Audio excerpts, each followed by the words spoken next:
Okay, ये सवाल करते हैं। इससे पूछा है कि क्वेश्चन नंबर 99 हम करते हैं। A business purchase a vehicle which had cost 27,000 and had an estimated residual value 1,000। एक बिजनेस ने एक मशीन खरीदी जिसकी कॉस्ट ये थी और जिसकी रेजिडुअल वैल्यू 1,000 थी। स्ट्रेट लाइन मेथड में क्या होता है, रेजिडुअल वैल्यू का एक कॉन्सेप्ट होता है। मशीन को जब हम बेचते हैं ना, बिल्कुल काम पूरा होने के बाद, तो जितनी की वो सेल होती है उसको बोलते हैं स्क्रैप वैल्यू या रेजिडुअल वैल्यू। यूजफुल लाइफ पूरा होने के बाद जो मशीन जितने की सेल होती है उसको बोलते हैं रेजिडुअल वैल्यू यूज या उसको बोलते हैं स्क्रैप वैल्यू। तो स्ट्रेट लाइन मेथड में जब डेफिनेशन हम फाइंड करते हैं ना, तो वैसे मैंने फॉर्मूला ये सिखाया है, कॉस्ट इनटू परसेंटेज। लेकिन अगर रेजिडुअल वैल्यू दी हुई हो किसी मशीन की, तो फिर डेफिनेशन फाइंड करने का तरीका ये होता है, हम कॉस्ट में से रेजिडुअल वैल्यू माइनस करते हैं, देन परसेंटेज अप्लाई करते हैं। ठीक है, पर ऐसे सवाल बहुत रेयर है। आगे कह रहा है the vehicle was sold in part exchange for, यही व्हीकल हमने बेच दी, यही व्हीकल हमने बेच दी, पार्ट एक्सचेंज कर ली, और इसके बदले में एक नई मशीन लेकर आए जो हमें पड़ी 29,500 की। A cheque for 19,000 was paid in settlement of the transaction. ये बताया हमें गेन एंड लॉस कितना हुआ। तो पेपर में जब भी सवाल है ना गेन एंड लॉस का, दो तरीके से हम गेन एंड लॉस फाइंड करते हैं। एक तरीका तो ये होता है कि हम टी अकाउंट बनाते हैं डिस्पोजल का। किसका? डिस्पोजल का टी अकाउंट बनाते हैं। जब भी पेपर में गेन एंड लॉस फाइंड करना हो, तो आपने दो काम करने हैं, या तो डिस्पोजल का टी अकाउंट बनाए जो आसान तरीका है, और दूसरा तरीका इक्वेशन है। तो डिस्पोजल का जब हम टी अकाउंट बनाते हैं, तीन चीजें हमें लिखनी होती हैं। एक लिखना होता है कॉस्ट, डेबिट साइड पे। एक लिखनी होती है उस मशीन की डेप्रिसिएशन जो आपने बेची है। एक लिखना होता है बैंक, अगर आपने पैसों में बेचा है तो बैंक आएगा, अगर आपने उसकी जगह नई मशीन ली है तो जितने पैसे छोड़े हैं वो आएगा। और अगर आपको गेन हो रहा है, आपको फायदा हो रहा है, तो जो भी डिफरेंस है वो इस साइड आएगा, डेबिट साइड आएगा। अगर आपको लॉस हो रहा है, तो जो भी डिफरेंस है वो क्रेडिट साइड आएगा। ठीक है, ये इस तरह का अकाउंट बनाते हैं। तो अभी इस सवाल पे मैं अप्लाई करता हूँ। तो इस सवाल को करते हैं।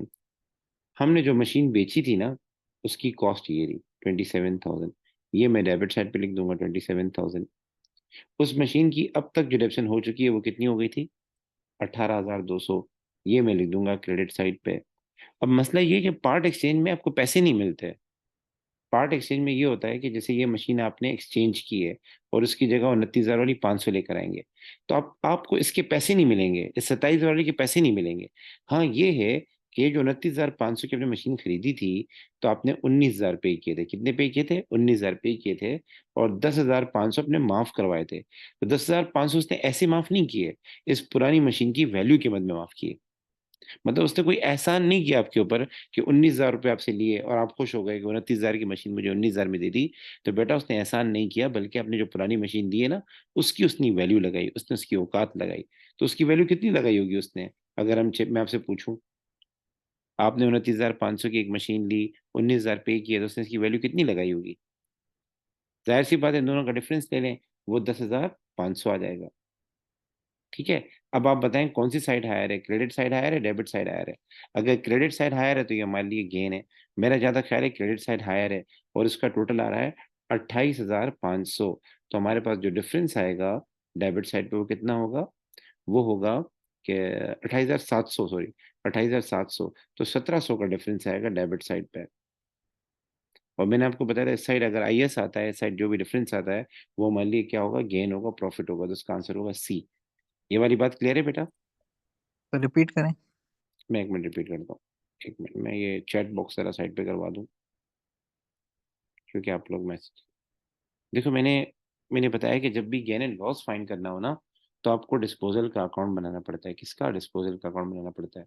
उसमें आप कॉस्ट लिखते हैं, हमने कॉस्ट लिखी। ठीक है। उसमें आप डेप्सन लिखते हैं, जो मशीन बेची थी हमने उसकी डेप्सन लिखी। उसमें जो मशीन आप बेचते हैं, अगर आपने पैसे लिए हैं, पैसे लिए हैं, दिए नहीं, पैसे लिए हैं, वो लिखते हैं। या बदले में पुरानी मशीन लिए तो जो पैसे छोड़े हैं वो लिखते हैं। तो हमने क्या किया था, पुरानी मशीन देके नई मशीन ली थी। तो जाहिर है पुरानी मशीन की मद में उसने पैसे छोड़े होंगे, और ऐसा ही है। 29,500 की नई मशीन थी, तो आपने 19,000 पे किए थे। तो कितने छुड़वाए थे आपने? 10,500। इसको बोलते हैं एक्सचेंज अलाउंस, ट्रेडिंग अलाउंस। तो ये सेलिंग प्राइस होती है डिस्पोजल की। ये मैंने क्रेडिट कर दिया। ठीक है। उसके बाद मैंने दोनों साइड का टोटल किया, तो यहाँ का टोटल आया 28,700। 28,700, जो डिफरेंस है वो 1,700 डेबिट साइड पे आएगा, और ये हमारा गेन होगा। बात क्लियर है? एक सवाल और करते हैं ताकि आपकी बात और क्लियर हो जाए, ठीक है? एक सवाल और करते हैं डिस्पोजल का, ताकि आपका जो कॉन्सेप्ट है ना वो और क्लियर हो जाए।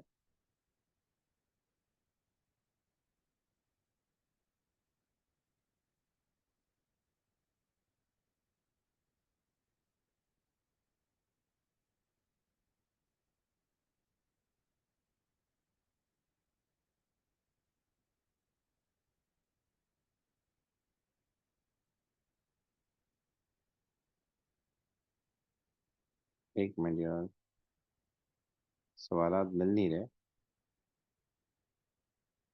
हाँ, ये देख लें, 83 देख लें। अब आपने मदद करनी है बेटा मेरी। 83 में ये बोल रहा है कि एक ट्रेडर ने क्या किया, एक मशीन बाय की 1 जनवरी को। कब बाय की? 1 जनवरी 2019 को बाय की। और उसको फिर हम हर साल डेप्रिशिएट करते थे 10% पे, और हम लगाते थे स्ट्रेट लाइन मेथड, मतलब कॉस्ट पे लगाते थे। उसके बाद हमने 1 जनवरी 2021 को ये मशीन बेच दी, और हमें प्रॉफिट हुआ था इतना 200 का। ये बताएं उस मशीन की कॉस्ट कितनी थी?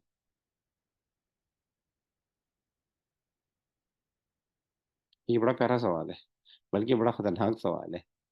चले, ये मैं करा देता हूँ, वैसे मुश्किल है लेकिन मैं करा देता हूँ, ठीक है? इसको कैसे करेंगे? डिस्पोजल की एक फॉर्मूला भी यूज होता है। डिस्पोजल के लिए एक फॉर्मूला भी यूज होता है, वो ये वाला है। वो है, एक मिनट सबर करें, अच्छा ठीक है सही। ये फॉर्मूला है sale proceeds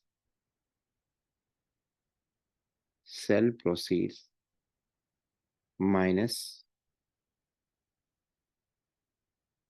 book value is equal to, अगर प्लस में आंसर आ रहा है तो ये प्रॉफिट है, माइनस में आंसर आ रहा है तो ये हमारे लिए क्या होगा? लॉस होगा। ठीक है, ये फॉर्मूला यूज होता है। तो इस सवाल में हमें कॉस्ट फाइंड करनी है। अच्छा जी, अगर मैं डिस्पोजल का अकाउंट बनाता हूँ तो बताए क्या मसला है? इसमें डेप्सन भी नहीं दी हुई, ना ही कॉस्ट है ना ही डेप्रिसिएशन है, सिर्फ दो चीजें दी हुई हैं। और वो दो चीजें क्या हैं आपके पास? ये है, एक प्रॉफिट दिया हुआ है, और एक आपको वो दिया हुआ है, क्या बोलते हैं, मशीनरी की सेलिंग प्राइस दी हुई है। तो हम डिस्पोजल का अकाउंट बनाएंगे तो बेकार है, क्योंकि डिस्पोजल का अकाउंट आप बनाएंगे तो आपको फिर डेप्सन भी चाहिए होगी, डेप्सन तो है नहीं। तो इसको फिर हम इस इक्वेशन के जरिए करेंगे, ये शॉर्टकट तरीका होता है, इस इक्वेशन के जरिए करेंगे। कैसे करेंगे? सेल प्रोसीड कहते हैं कितने का आपने उसको बेचा, आपने बेचा है 4,000 का, तो मैं 4,000 लिखूंगा। ठीक है, बुक वैल्यू मुझे नहीं पता, तो मैं बुक वैल्यू माइनस में लिख देता हूँ। Is equal to, is equal to, मुझे कितना प्रॉफिट हुआ था? मुझे 200 का प्रॉफिट हुआ था, मैं प्लस कर देता हूँ। मुझे बता सकते हैं, अगर मैं इसको इंटरचेंज करूंगा, मैं इसको एक्सचेंज करूंगा तो बुक वैल्यू कितनी आएगी? अगर बुक वैल्यू को मैं वहां ले जाऊं, 200 को यहाँ लेकर आ जाऊं, तो ये माइनस हो जाएगा। तो बुक वैल्यू आ जाएगी मेरे पास 3,800। ठीक है, यहाँ तक मेरे साथ हैं कि बुक वैल्यू मेरे पास 3,800 आ गई। Are you guys with me? जी बेटा, मैं आप लोगों से पूछ रहा हूँ, ये वाली बात समझ में आ रही है कि how I find the book value? Sale proceed minus book value is equal to profit and loss, ये इक्वेशन बनाई थी मैंने। इसमें सेल यस प्रोसीड सर। की वैल्यू पुट की मैंने, प्रॉफिट लिखा और बुक वैल्यू आ गई। अब सुनिएगा जरा, अब हमें रिवर्स वर्किंग करनी है। क्या करनी है? रिवर्स वर्किंग करिए। इस सवाल के अंदर बताया कि इस मशीन को हम हर साल 10% डेप्सिट कर देते। कितना? 10%। और ये मशीन हमने जनवरी 2019 में खरीदी थी। कब खरीदी थी? जनवरी 2019 में खरीदी थी। तो 2019 इसका पहला साल हो गया, 2020 उसका दूसरा साल हो गया, और अभी चल रहा है 2021, यानी 2 साल इसको हो चुके हैं। 2 साल ये डेप्सिट हो चुका है। तो जब हम रिवर्स वर्किंग करते हैं तो ये फॉर्मूला यूज करते हैं कि book value divided by percentage. Book value divided by percentage, बल्कि मैं इसको और आसान कर देता हूँ। हम करते हैं 100 - percentage. Book value divided by 100 - percentage, जब भी हमें कॉस्ट फाइंड करनी हो। ठीक है, तो एसएलएम में क्या होता है? एसएलएम में हम बुक वैल्यू लिखते हैं, और 100 माइनस क्या करते हैं, जितनी डिडक्शन हो चुकी है परसेंटेज की शक्ल में, नॉट इन अमाउंट, परसेंटेज की शक्ल में वो माइनस कर देते हैं। मैं जरा आपको समझाता हूँ मैं आपको। इसकी बुक वैल्यू कितनी है सर? इसकी बुक वैल्यू 3,800, मैं 3,800 लिख देता हूँ। ठीक है, और यहां मैं लिख देता हूँ 100 माइनस। अब सीन कुछ ऐसा है कि 2019 में आपने इसको 10% डेप्रिशिएट किया, 2020 में 10% और किया, तो ये टोटल हो गया 20%। 2019 में आपने 10% डेप्रिशिएट किया, फिर 2020 में दोबारा किया, तो टोटल 20% हो गया। तो अगर मैं 100 में से 20 माइनस करूंगा तो ये हो जाएगा 3,800, डिवाइडेड बाय 80%, डिवाइडेड बाय 80%, तो आपके पास कॉस्ट आ जाएगी, आपके पास कॉस्ट आ जाएगी। तो बताएं क्या आंसर आया। फिर मैं आपको अगर नहीं समझ में आया मैं दोबारा किसी और तरीके से भी समझाता हूँ, कोई टेंशन की बात नहीं। पहले देखें आंसर क्या आ रहा है, आंसर सही आ रहा है गलत आ रहा है, ताकि मैं आगे चलूँ।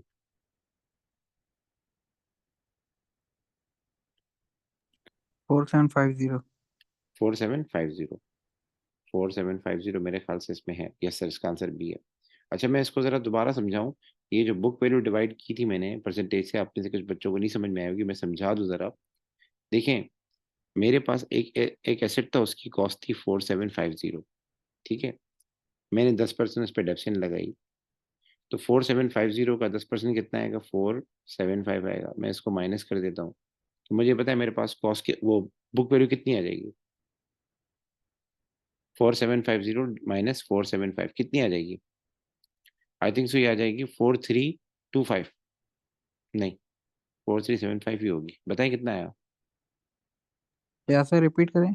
4750 हमारे पास कॉस्ट थी, मैंने 10% एप्सन लगाई पहले साल की, तो ये 475 आ गई। 4750 में से 475 माइनस करें तो क्या आएगा, 4275 आएगा। चेक कर लें। जी गाइस मुझे बताएं ना क्या आंसर आएगा। Yes sir. फोर यही सेवन फाइव 4275। 4275, ठीक है ना। ये क्या आ गई सर, ये बुक वैल्यू आ गई। ये कॉस्ट थी हमारे पास, ये डेप्शन थी, और ये हमारे पास आ गई बुक वैल्यू। अब मैं आपको बुक वैल्यू देता हूँ और बोलता हूँ 10% डेप्शन हो चुकी है, ये बताएं कॉस्ट क्या थी। तो आप लोग ये वाला फॉर्मूला यूज करेंगे, आप लिखेंगे book value divided by 100 minus percentage. Book value कितनी है, 4275, और डिवाइड करेंगे, 10% डेप्शन हो चुका है, तो ये हो जाएगा 90, और इसको 90% कर दें, आप पास कॉस्ट आ जाएगी। तो इसी तरीके से ये वाला सवाल हमने किया 83 वाला, क्योंकि इसमें 2 साल डेप्शन हो चुकी है।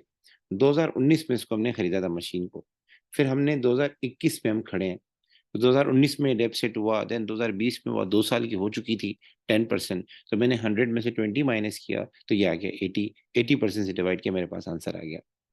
एक सवाल और करते हैं, फिर समझते हैं। ये थोड़ा मुश्किल सवाल सामने आ गया, हम जरा आसान सवाल कर लेते हैं। अच्छा जी, ये वाला आप लोगों ने ट्राई करना चाहिए, बहुत प्यारा सवाल है। A business depreciate its machinery at 10% per annum using the straight line method, ठीक है। On a month by month basis, monthly basis use होता है, ये आसान है, मुश्किल नहीं है। The business financial year end is 30 June. Machinery which cost 6,600 on 1st April 2020 was sold on 30 November. The profit on sale was 350. ये बताएं सेलिंग प्राइस क्या थी।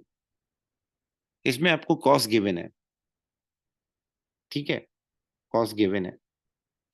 उसके बाद जो प्रॉफिट हुआ था वो गिवन है, ठीक है। डेप्रिसिएशन आपको कैलकुलेट करनी पड़ेगी, डेप्रिसिएशन के लिए आपको कैलकुलेशन करनी पड़ेगी। कॉस्ट पे लगाते जाएं, मंथली सिस्टम है।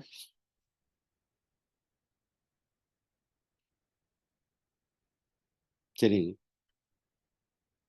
करें, ट्राई तो करें एक बार, क्या आंसर आ रहा है, फिर मैं भी समझाता हूँ।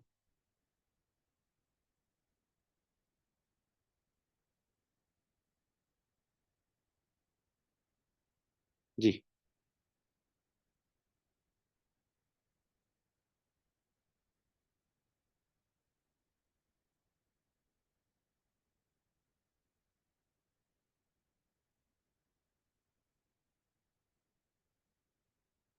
हमने 1 अप्रैल 2020 को ये मशीन खरीदी थी। कब, 1 अप्रैल 2020 को खरीदी थी, और बेचा हमने 30 नवंबर 2021 को है।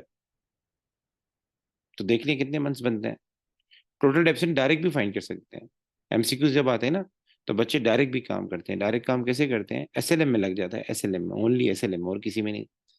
तो एसएलएम में हम डायरेक्ट भी काम कर सकते हैं। डायरेक्ट काम कैसे कर सकते हैं, आपने अप्रैल 2020 में मशीन खरीदी है, और 30 नवंबर 2021 में इसको बेचा है। तो अप्रैल से लेके 30 नवंबर तक कितने महीने होते हैं, अप्रैल से लेके दिसंबर तक हो जाते हैं आपके 9 महीने। कितने महीने, 9 महीने। फिर अगले साल जनवरी से लेके नवंबर तक हो जाते हैं 11 महीने। तो टोटल 20 महीने यूज हो गई है। तो 12 सुन लें, एसएलएम में एक शॉर्टकट तरीका होता है मंथली का, अगर आपने डिस्पोजल का अकाउंट बनाना हो उसके लिए, कि किसी भी मशीन की हमें डेप्सन फाइंड करनी है, तो शॉर्टकट तरीका ये है कि आप टोटल मंथ्स देख लें, कितने वो यूज हुई है।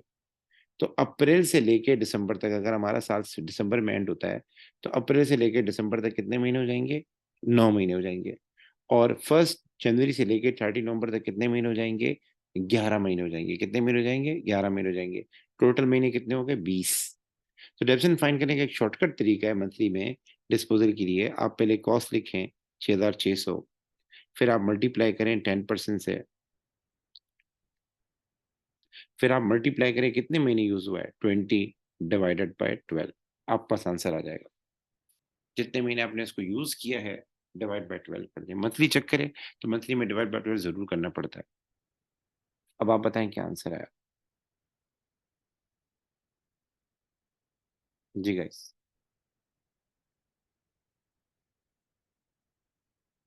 जेप्सन कितनी आ गई? हिम्मत करें, देर क्यों कर रहे हैं? कैलकुलेटर सामने रखे, मैंने बोला भी था। सर सी आंसर है। सी आंसर आ रहा है। डेप्सन थोड़ी फाइंड करनी है हमें, तो वो फाइंड करना है ना, सेलिंग प्राइस नहीं फाइंड। Sir, self proceed. जी सर, डेप्रिसिएशन 1100 आ रही है। ठीक और ठीक ये ठीक। वो आंसर, वो सेल्फ प्रोसीड 585 ओके है। ओके ओके ओके, ठीक ठीक ठीक ठीक, ओके गुड यार, बहुत आला बहुत आला बहुत आला।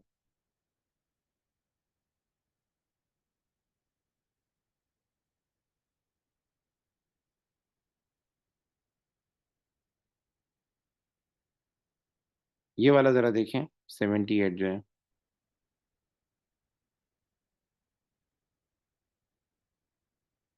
इसमें डेप्सन अगर फाइंड करनी हो ना, इसमें वो है, फुल ईयर पॉलिसी है। तो हम ये वाला फॉर्मूला लगाते हैं, cost minus residual value divide by life.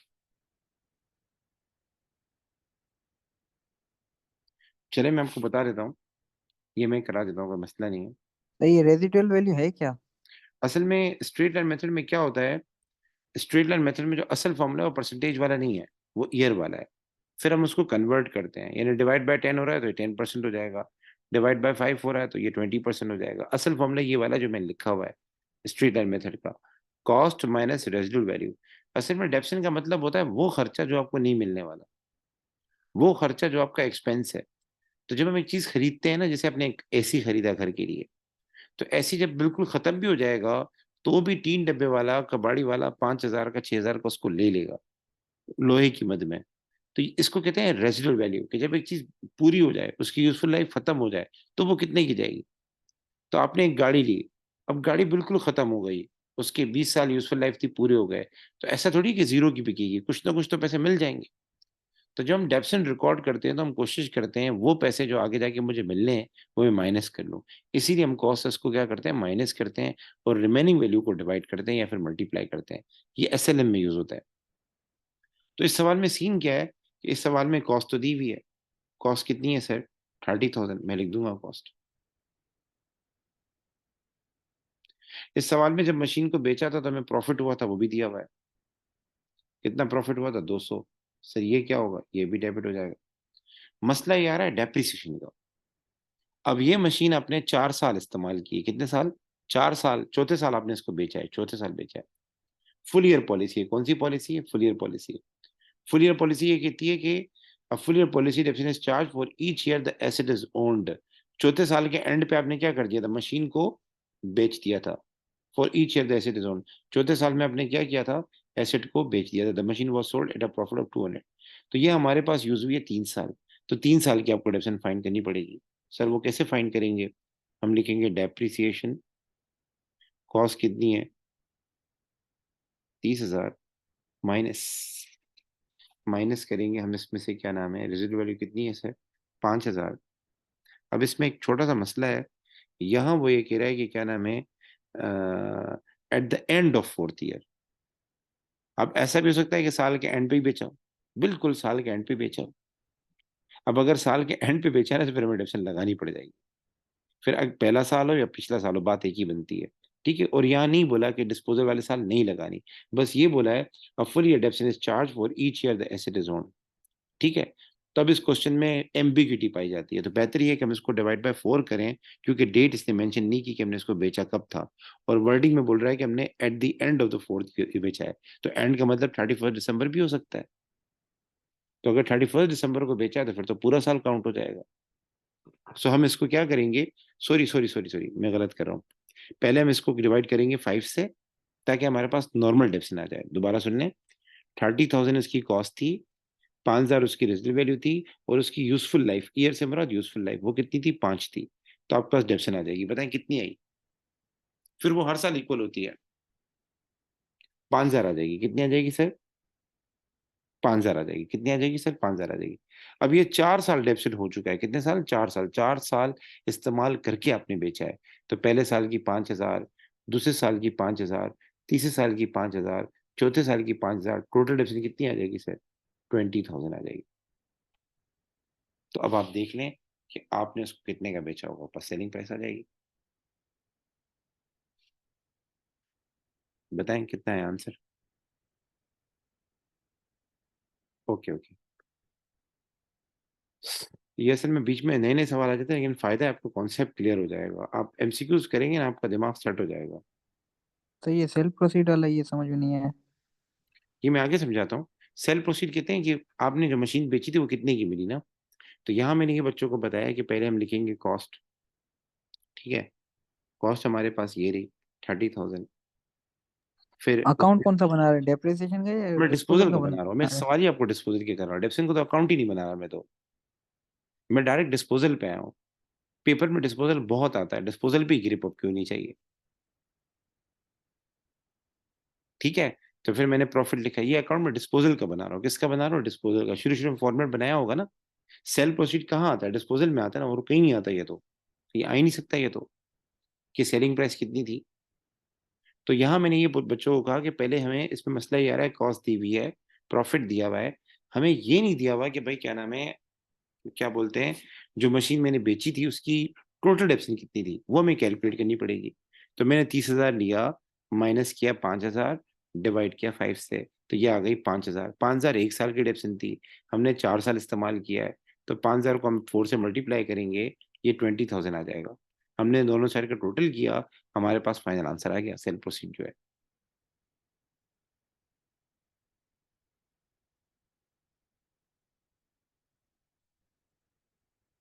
ये वाला सवाल करते हुए बात करते हैं।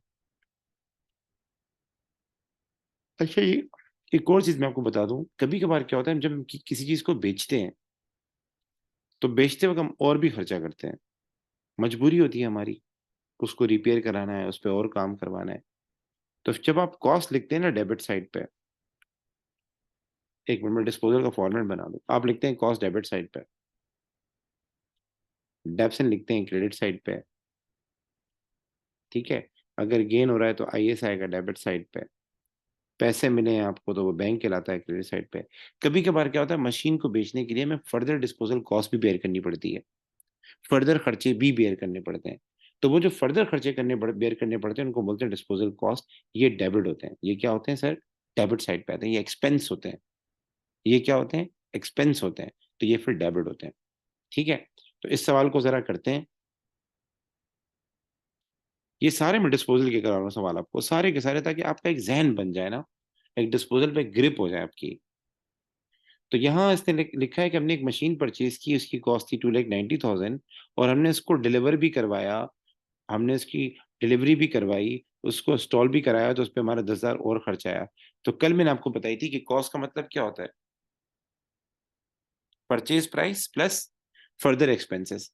अगर आप एक मशीन बाय करने जाते हैं तो आपको और भी खर्चे करने पड़ते हैं, तो वो भी इसका पार्ट बनते हैं। तो मशीन जब आप बाय करने गए थे, तो आपने क्या किया था, 2,90,000 की मशीन बाय की थी, 10,000 रुपये का आपने फर्दर खर्चा भी किया था। टोटल कितना बना बेटा,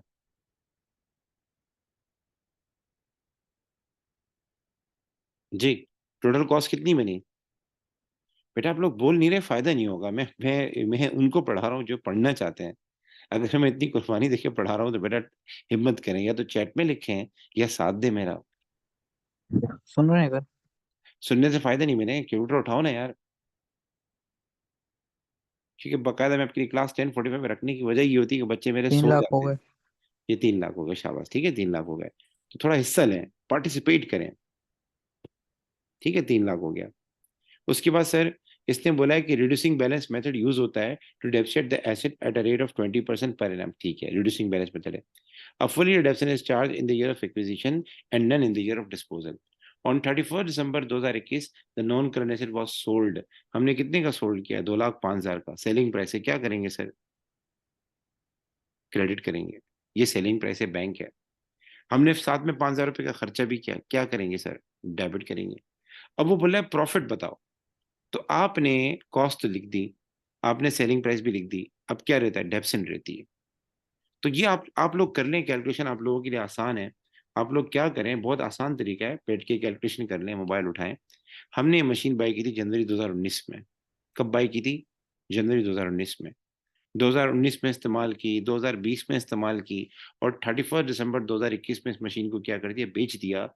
और यहाँ लिखा है कि जिस साल बेचते हैं नहीं लगाते, जिस साल बेचते हैं हम नहीं लगाते, तो हम ये तीसरे साल में नहीं लगाएंगे, 2 साल की लगाएंगे। तो 2 साल की डिडक्शन लगाएं और मुझे बताएं क्या आंसर है। रिड्यूसिंग बैलेंस मेथड है। 3 लाख की अपनी मशीन खरीदी थी,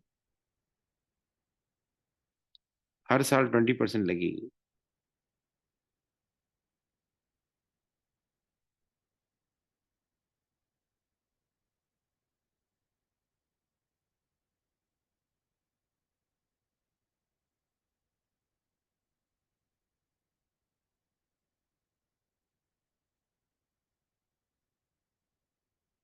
जी बेटा। सर मैं बताता हूँ, 30,000 का 20% निकालेंगे तो वो आ जाएगा 60,000। 60,000 सर। ठीक है, माइनस कर दिया। और 60,000 डिप्रिसिएशन। ठीक है, 60,000 तो पहले साल की हो गई ना, 2019 की हो गई। फिर ये 2,40,000 आ एक जाएगा। साल की लगाएंगे ना नहीं सर नहीं, फिर। हमने 2019 में ली थी ना, तो फिर 2019 के बाद 2020 आता है ना, फिर 2021 में जी बेची। सर। तो ये मसला है ना, 2 साल की है हम्म। चीज।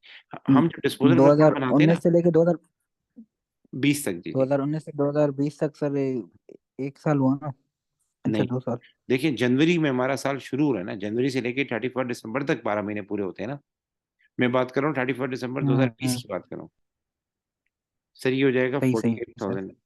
ठीक है, 60 + 48 कितना हो जाता है? सर 60 + 48 हो जाता है 1,08,000। आरबीएम है सर ये। आरबी में। अच्छा अच्छा। वो बताए क्या आंसर है? चेक करें, आंसर सही आ रहा है गलत आ रहा है, कंफर्म करें, फिर आगे चले ना हम लोग यार।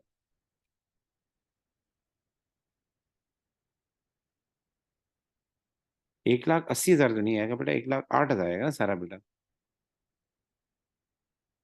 जी गाइस जल्दी बताएं क्या आंसर आ रहा है? 1,08,000, 2,05,000, ये हो जाएगा 3,13,000। नहीं, हाँ 3,13,000 माइनस 3,05,000, 8,000 का प्रॉफिट आएगा मेरे ख्याल से, जो मुझे लग रहा है।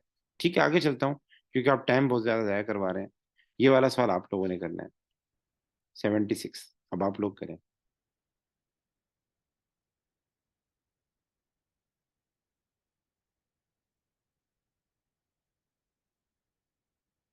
ये आप लोगों ने करना है।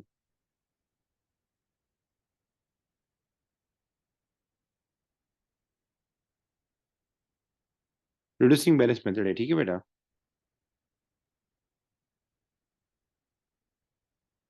और हमने बेचा कितने का? 40,000। डेट्स बड़ी इंपॉर्टेंट होती हैं, डेट्स देखा करें।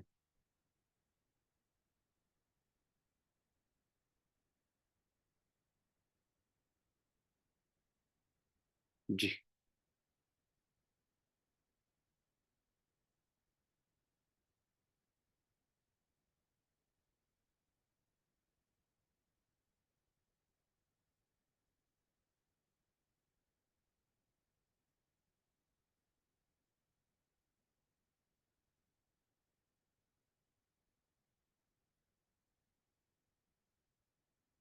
ओके सारा बेटा देख लेते हैं।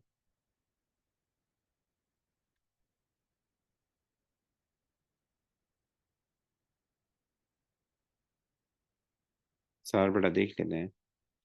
हमने एक मशीन दी, उसकी कॉस्ट थी क्या नाम है, 1,00,000। मैं 1,00,000 लिख देता हूँ डेबिट साइड पे।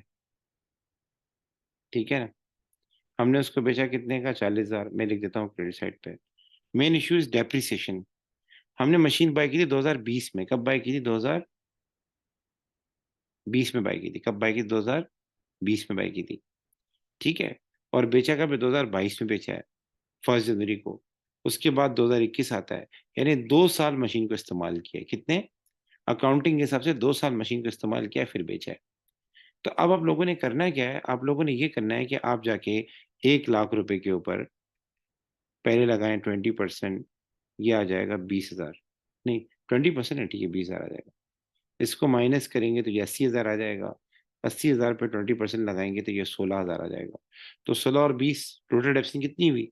2 साल डेप्सिट हो चुका है ना, 2020 हो गया, 2021 हो गया, देन 2022 में बेचा है। 2 साल डेप्सिट करके बेचा है। तो 20 और 16, 36 हजार हो जाएगा।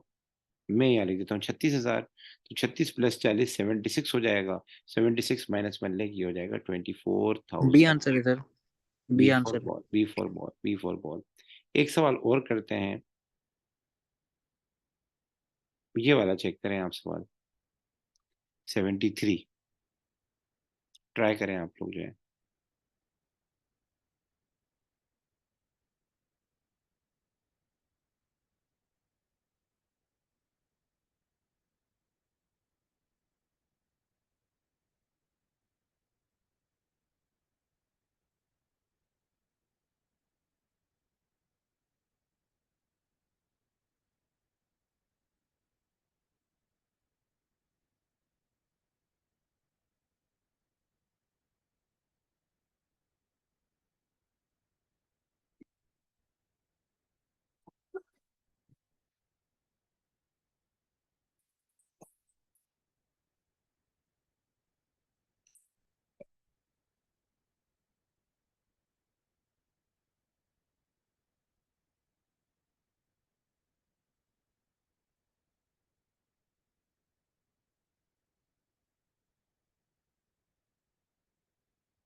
जी बेटा।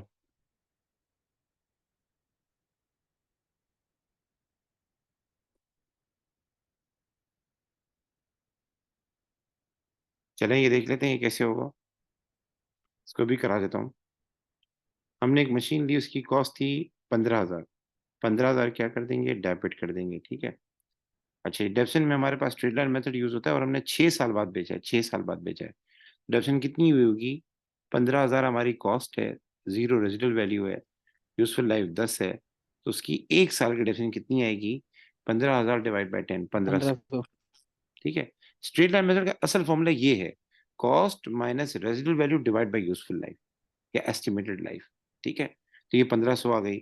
हमने 6 साल इस्तेमाल करने के बाद बेचा है, तो 6 साल की कितनी बनी? 1500 × 6। हमें टोटल डेप्सिन लिखनी होती है। 9000। 9 हजार, ठीक है, 9 हजार उसकी जी सर, डेप्सिन। 9000। और डिस्पोजल कॉस्ट 1 हजार आई थी, डिस्पोजल कॉस्ट डेबिट करेंगे। और हमें गेन हुआ था कितने का? 3 हजार का, ये भी डेबिट करेंगे। अब आप दोनों साइड का टोटल करें, आंसर आ जाएगा 15 + 1000, 10,000। 16। 16 + 3, ये हो जाएगा 19, 19 - 9। ठीक है, ये हो जाएगा 10,000 सर। सी आंसर होगा, ठीक है। चलिए जी, आपकी खिदमत में एक सवाल और रख देते हैं, फिर गायब हो जाते हैं। ये वाला करें, 71।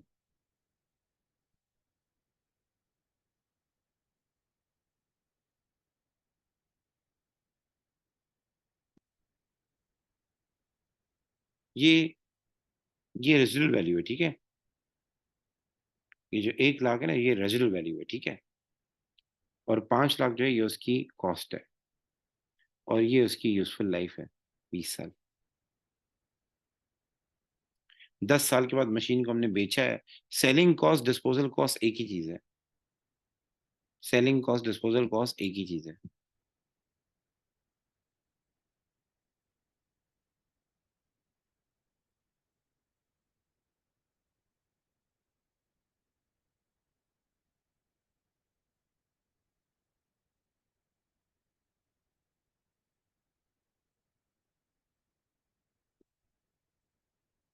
जी बेटा। 9 हजार देख लेता हूँ मैं। हमने एक मशीन 5 लाख की खरीदी, ठीक है। और इसकी डिफरेंस कैसे फाइंड करेंगे? 5 lakh minus 1 lakh divided by 20, ये हो जाएगा 4 लाख डिवाइड बाई 20, कितना हो जाएगा? 4 लाख को डिवाइड करेंगे 10 से तो 40 आ जाएगा, 20 से करेंगे तो 20,000। ठीक है। 10 साल के बाद बेचा है तो ये 2 लाख हो जाएगा। ये टोटल डिप्शन है, टोटल डिप्शन 2 लाख आ गई, ठीक है। और हमने बेचा कितने का है, 1,20,000 का बेचा है, तो ये क्रेडिट कर देंगे। खर्चा कितना है, 10,000, तो ये डेबिट कर देंगे। तो आप देख लें, ये हो जाएगा 5 लाख प्लस 10,000, ये हो जाएगा 2 लाख प्लस 12,000, उस 1,20,000, तो ये हो जाएगा 3,20,000, 3,20,000, 5,10,000, कितना डिफरेंस है, 1,90,000 का डिफरेंस होगा मेरे ख्याल से। सर आपने ये जो ये एक्सपेक्टेड ये सेलिंग प्राइस है, ये आपने क्यों लिखे है? देखो, मैंने बताया था ना, रेजिडुअल वैल्यू किसे कहते हैं। रेजिडुअल वैल्यू, ये एक्सपेक्टेड सेलिंग प्राइस नहीं लिखी मैंने, ये मैंने हाँ। खर्चा लिखा है, जो 10,000 का खर्चा हुआ है ना, वो लिखा है मैंने। अच्छा। और ये जो 1 लाख है ना, ये रेजिडुअल वैल्यू है। एक्सपेक्टेड सेलिंग प्राइस उसको कहते हैं जो यूजफुल लाइफ के बाद मिले, तो इसने यहाँ वर्ड यूज किया है हम्म। कि 20 साल के बाद हमें इतने पैसे मिलेंगे, ठीक है। अच्छा, टाइम खत्म हो गया, वीडियो बंद हो जाएगी, मैं रिकॉर्डिंग भेज दूंगा, ठीक है ना। फिर इंशाल्लाह कल मिलते हैं, कल भी क्लास होगी इंशाल्लाह, ठीक है। अल्लाह हाफ़िज़, अस्सलाम ओके वालेकुम। सर। वीडियोस भेजो, मैं रहते हैं बहुत सारी।